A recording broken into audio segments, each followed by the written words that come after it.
அனைவருக்கும் வணக்கம். இன்றைய தகவல் வாங்க வீடியோக்குள்ளே போகலாம். வீடியோவை முழுசாக பாருங்கள். அரசு ஊழியர்களுக்கு இரட்டை லாபம், அகவிலைப்படி உயர்வு. வீடியோவை ஸ்கிப் பண்ணாமல் பாருங்கள். தற்போது மேற்கு வங்க அரசு ஊழியர்கள் 6வது ஊதியக் குழுவின் கீழ் 14% அகவிலைப்படியை பெறுகின்றனர். அதே நேரத்தில் மத்திய அரசு ஊழியர்கள் 7வது ஊதியக் குழுவின் கீழ் 53% அகவிலைப்படியை பெறுகின்றனர். இந்த சூழலில் ஒரு புதிய செய்தி வெளியாகி உள்ளது.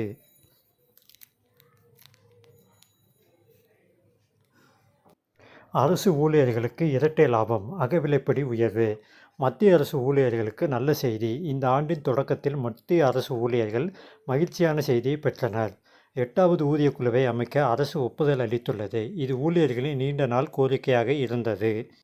அகவிலைப்படி உயர்வு. இதனுடன் அரசு விரைவில் இந்த ஊழியர்களுக்கு அகவிலைப்படி உயர்வை அறிவிக்கக்கூடும் என்றும் தகவல்கள் தெரிவிக்கின்றன. பொதுவாக மத்திய அரசு ஊழியர்களுக்கு ஆண்டுக்கு 2 முறை அகவிலைப்படி உயர்த்தப்படுகிறது. ஒரு முறை ஆண்டின் தொடக்கத்திலும் மீண்டும் ஆண்டின் இறுதியிலும்.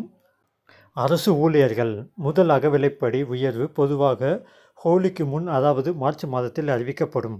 இப்போது மார்ச் மாதத்தில் அகவிலைப்படி உயர்வுக்கு பிறகு அரசு ஊழியர்கள் மேலும் நல்ல செய்தியை பெறலாம் என்று வட்டாரங்கள் தெரிவிக்கின்றன. 8வது ஊதியக்குழு 8வது ஊதியக்குழு 2026 ஏப்ரலில் அமைக்கப்படும் என்று எதிர்பார்க்கப்படுவதாக மத்திய அரசு தெரிவித்துள்ளது. இதற்கான ஏற்பாடுகள் விரைவில் தொடங்கும். அப்படியானால் மார்ச் மாதத்தில் அகவிலைப்படி உயர்வை அரசு அறிவிக்கலாம். புதிய ஊதியக்குழு அதற்கு அடுத்த மாதமே புதிய ஊதியக்குழு அமைக்கப்படும் என்று அறிவிக்கப்படலாம். பாதுகாப்பு அமைச்சகம், உள்துறை அமைச்சகம் மற்றும் பணியாளர் மற்றும் பயிற்சித்துறை டிஓபிடி உள்ளிட்ட பல்வேறு துறைகளிடமிருந்து அரசு ஏற்கனவே கருத்துக்களை கோரியுள்ளது.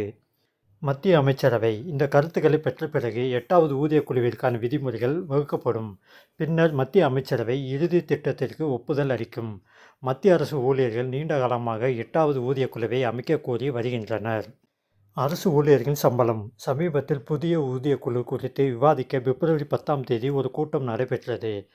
புதிய ஊதிய கட்டமைப்பின் கீழ் அரசு ஊழியர்களின் சம்பளம், ஓய்வூதியம் மற்றும் பிற சலுகைகள் எவ்வாறு கணக்கிடப்படும் என்பதை இந்த கூட்டம் விவாதித்தது.